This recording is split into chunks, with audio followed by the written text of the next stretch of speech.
Hey everybody, KC here. So I gotta be honest, I didn't see this one coming. There have been a number of stories about this, but this week, Gannett, the newspaper chain, announced they were gonna make a couple of, I don't know, what would you call them, unorthodox hires? They wanna hire someone for the Taylor Swift beat and somebody for the Beyonce beat. This is what they're doing. They're gonna have a Taylor Swift reporter and they're gonna have a Beyonce reporter. Now basically, they're gonna be full-time jobs.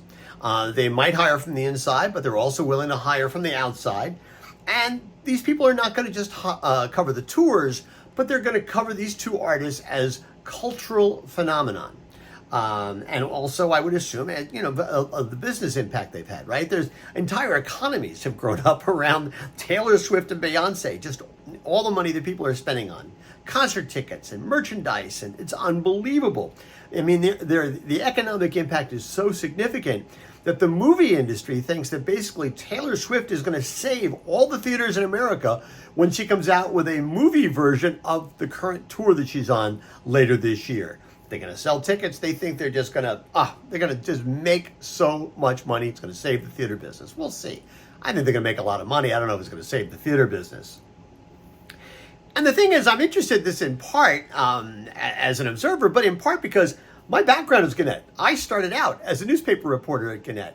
You may not even know this, but Michael Sansolo, he and I were newspaper reporters at Gannett at the same time. That's where we both started our careers.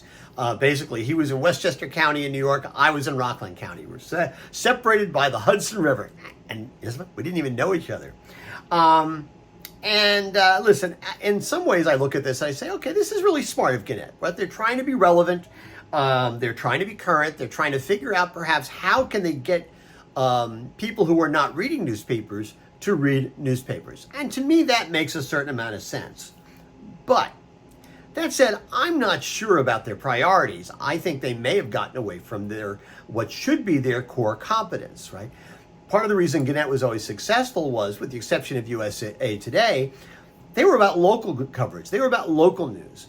And one of the reactions you're seeing within the Gannett organization is people who work there are saying, wait a minute, we're going to have a Beyonce reporter, we're going to have a Taylor Swift reporter, and there are newspapers all over the chain that don't have investigative reporters, that are not doing a good enough job of covering local business, local government.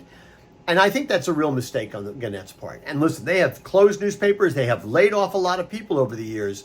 And while they're going to get a little bit of juice out of the whole Taylor Swift Beyonce thing, I think at the end of the day, maybe it just shows that they're out of touch with what they're supposed to really be about.